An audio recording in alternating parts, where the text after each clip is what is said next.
Bisag asa pa kamo adto, bisag asa pa kamo puyo, naadjud kay makatagbo o makaila ng mga taong toxic.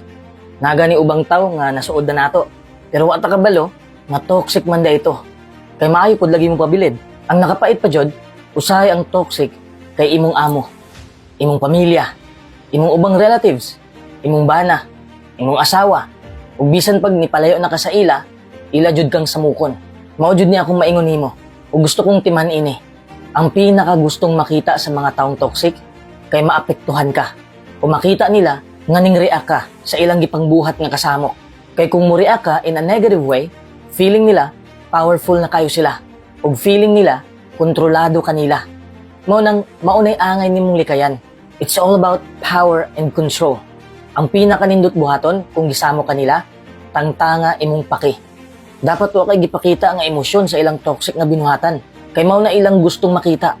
Gusto nilang matandog ka. Kung nibuhat silag something nga makapatakilid sa imong barog, kung ginaliba ka o ginadaot ka nila, buhatan baliwalaas sila. Dapat di ka maapektuhan. Dapat di ka matandog. Tuguti sila nga sigig panghilabot nimo. Kung padayon lang ka nga way paki sa ila, sila na mismo ang muhunong. Kay kapuyo naman sila. Ayaw jud pag-respond sa ilang provocation. Katuni kung unsaon pagpakalma imong kaugalingon. If you give them any kind of facial reaction or emotional reaction of any kind, this makes them feel like they exist, that they are powerful. Maong mugara silag samot, kay feeling nila kontrolado kanila ug sila ang mas gamhanan.